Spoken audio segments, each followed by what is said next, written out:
So, Goldie, what movie did we go to see today?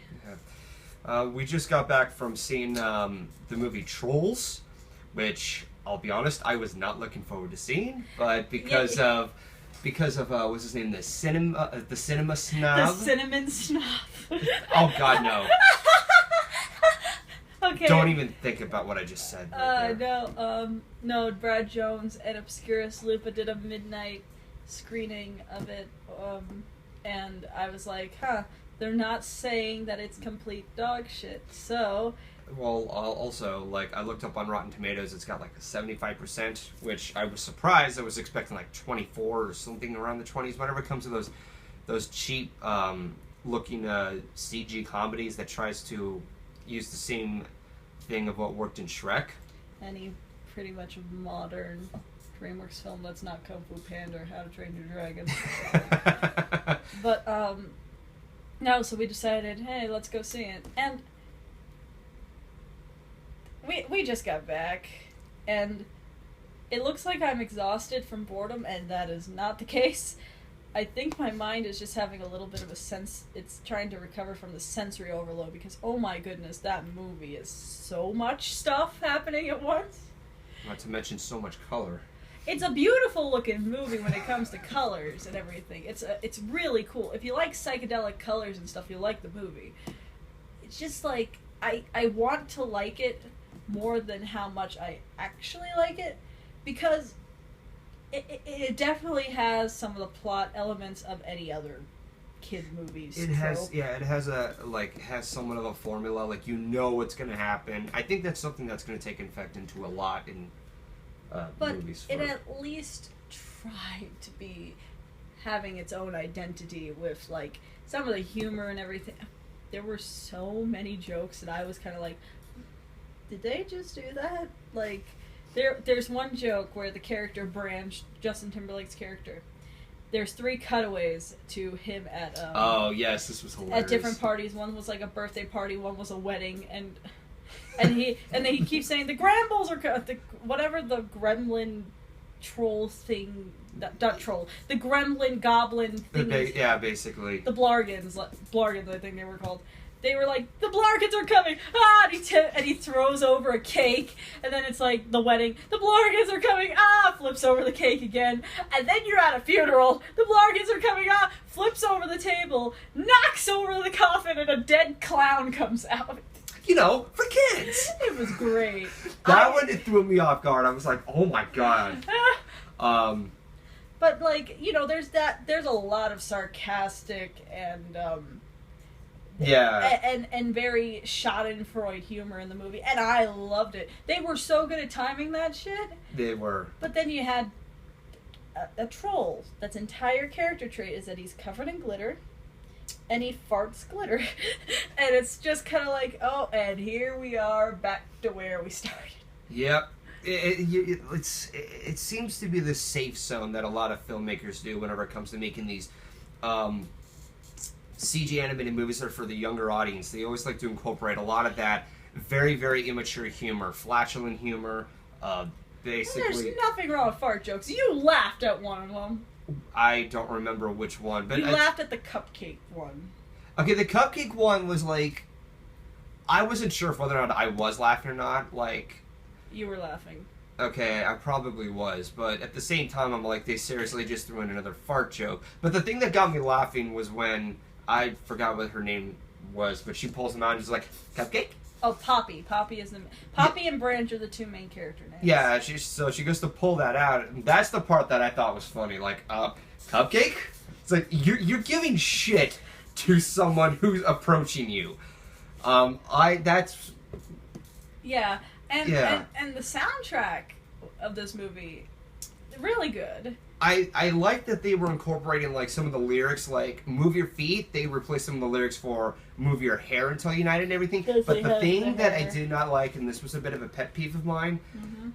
adding rap lyrics. Yeah, some of the songs they added rap lyrics. Like they added like rap lyrics to the "Everybody" song, which was the first song, and then they added one to the to this one song where there was this blarging girl that they were helping out, and it was like a 70s song, and then they added like this really 90s white rap, like "I like my house, I like my car, I like everything." Yeah, I, okay, like that kind of beat. Let me just add something. If you're going to put hip hop or rap in your musicals, just use a hip hop song. yeah, that's what I would kind of recommend, or at least try to be creative with it. Otherwise, it just feels like, hey, look, we're doing rap stuff because, this is something that for everybody to enjoy. I understand you want to have a wider audience. A hip hop. But when it comes to me, bang. it could just be me. Uh-huh. I've spoken to a few other people who are, they're fans of rap, or they like listening to rap. So Will. Well, not just Will, but also Sketchy, right? I would think he does. Why? Because he's a changeling? No. Look, can we not do that? No. Okay, both he and I both agreed we did not like the pinky rap from Testing 1, 2, 3. You guys have noticed.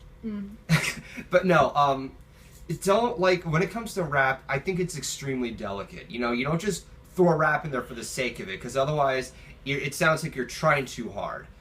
You can make good rap lyrics. Case in point, Hamilton.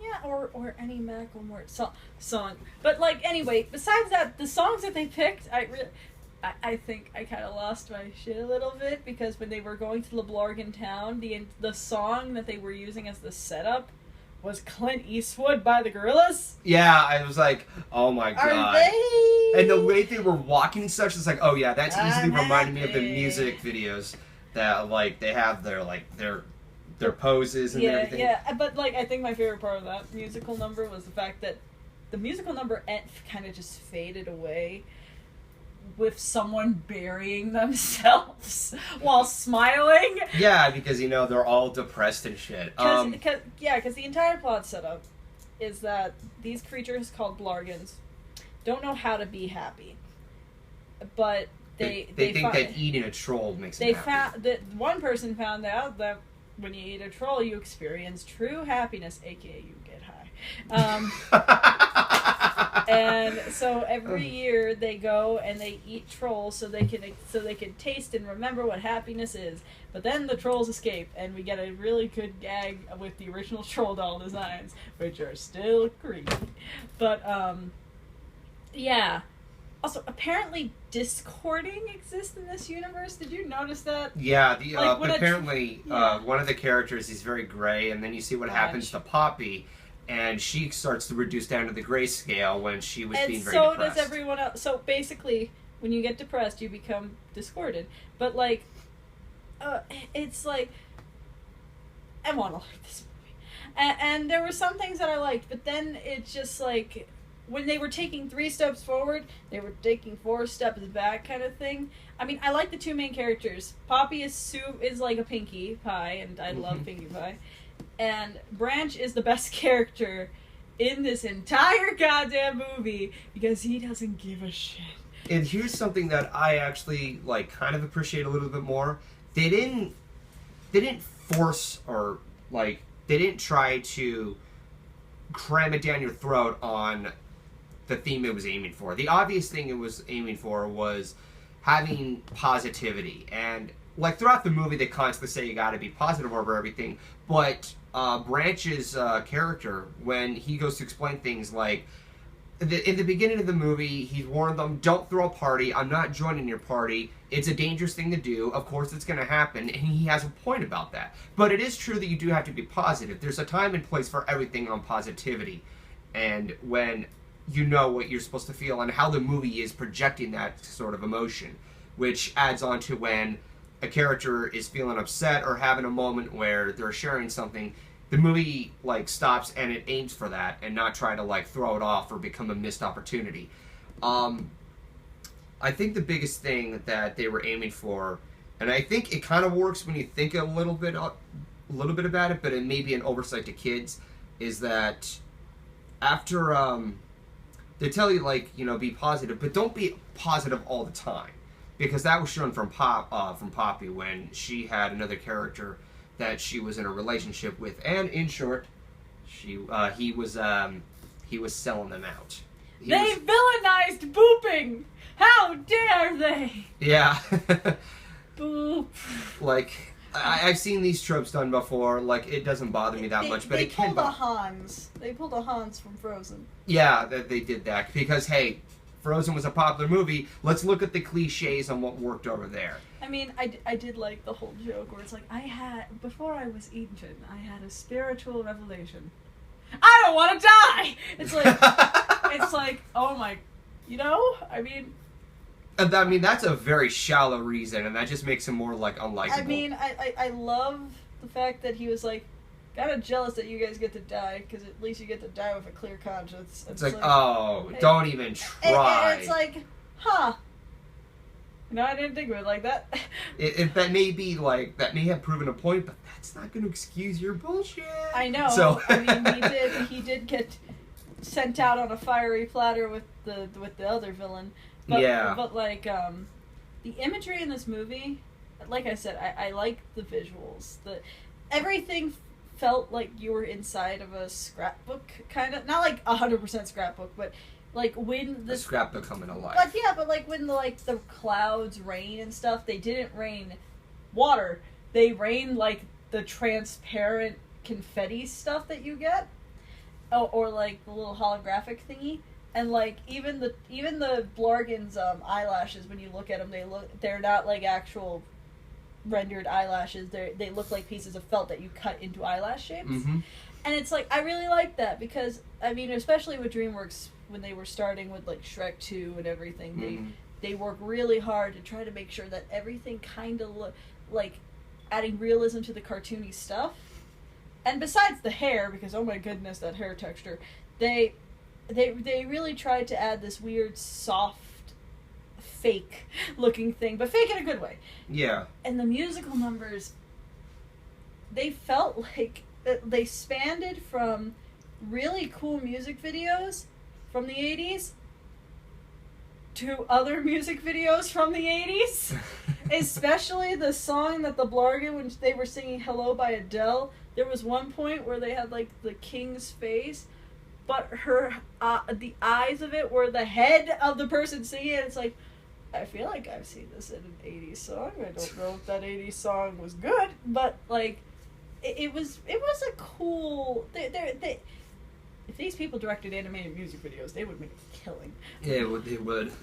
But like, yeah, I think the movie, it had an ambition. Mm-hmm. So I like it a lot more than some of the other films DreamWorks has produced, like Home. Yeah. And Peabody and Sherman. So. And Home. I think. And Home. Yeah, I should also point out that I like that they weren't just like focusing on the conflict with just the trolls. The gremlin things. What are they called? The Blargans. Blargans. That's gonna be a challenge. It's probably not even the right name, but that's what I'm naming them. The Blargans, but the Blargans. I like that they were doing something with the two Blargan characters who was. There was the king named King Gristle, and then there was Bridget. Yeah, and was played by Zoe Deschanel. Yeah, I like that they didn't completely villainize them. You know, I'm looking at you, a troll in Central Park. God, the movie was garbage, but you gotta give lots of hugs. Hugs. Or just go like, I'm a bad troll. Fuck you, Tom Bluth. I'm a bad troll. Also, they had John Cleese in the movie just for the beginning scene as the previous king of these Blargans. Yeah. And they had Jeffrey Tambor as another character. Okay, here's the thing. They got some people in this movie, and I don't know why, because they didn't talk. Like, Jeffrey Tambor was Poppy's dad, and he got a few lines. He was more prevalent in the beginning. That was fine, I guess. Then they get like Christina Aguilera or something, and she's like this twin character that's like Siamese by the hair. think they talk once. Like, and that is not worth a credit on your fucking thing. Also, But yeah, that's the unfortunate mentality of marketing. I mean, you already have Anna Kendrick and Justin Timberlake as your main characters. You don't need anyone else. Let's make it more marketable. But, okay, just saying, the number one thing I don't like about this movie, that fucking glitter troll. Yeah, basically, like, every time, like, he goes to sing, it's, "Ah," or...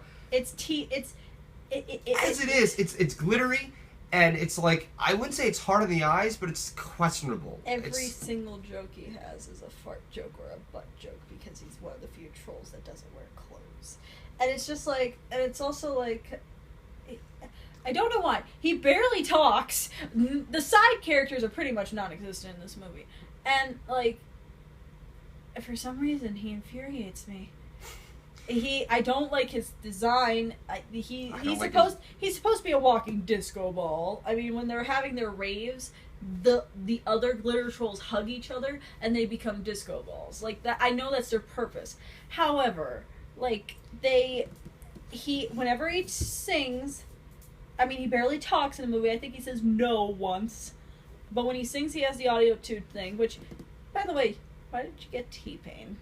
If you're gonna get a character that primarily communicates through autotune, why didn't you get the one famous singer who does nothing but autotune? You know, I would have forgiven this glitter autotune character if they had, like, tried to incorporate some kind of Daft Punk song that would, like, kind of fit in there.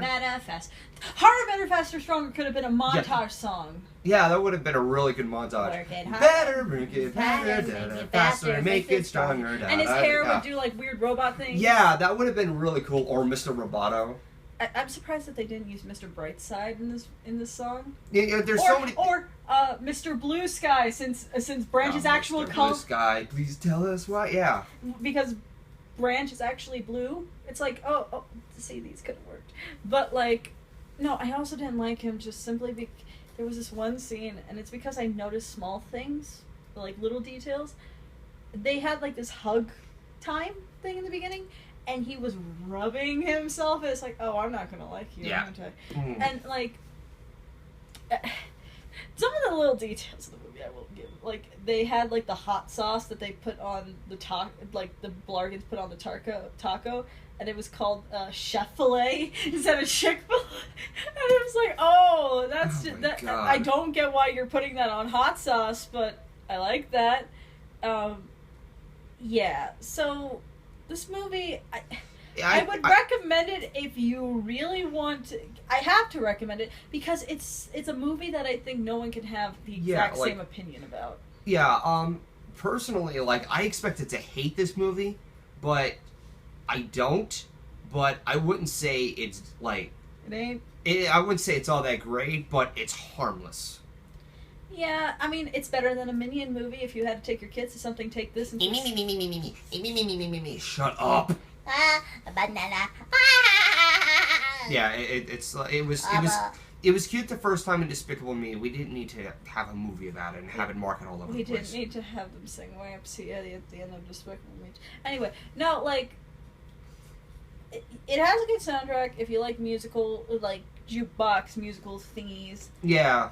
If you like Justin Timberlake, you're gonna like this movie because Branch is an amazing character. Or if you were an old fan of NSYNC. Ramen noodle hair. What? Because Justin Timberlake, he had ramen noodle hair when he was in NSYNC. Oh. No one expected him to be the big one.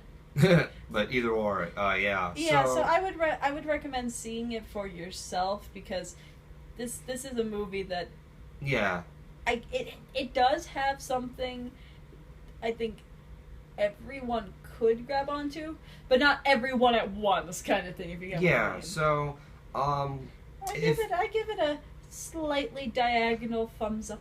Yeah, I would give it more like I gave it, like, whenever it came to me reviewing movies, I would give this like a 3 out of 5. Like, it's passable, it's watchable, it can be tolerable if you can get past the flatulent jokes by the glitter auto-tune frickin' DJ Pond 3 gone wrong. Yeah, so that's all we gotta say. Yeah, stay tuned. She plans on doing review an actual review on her channel. where so. I'm less tired and wanting to die. So thank you guys for watching on this the first time we gave our impressions on a movie. And wear your seatbelt. Yeah. So see you guys later.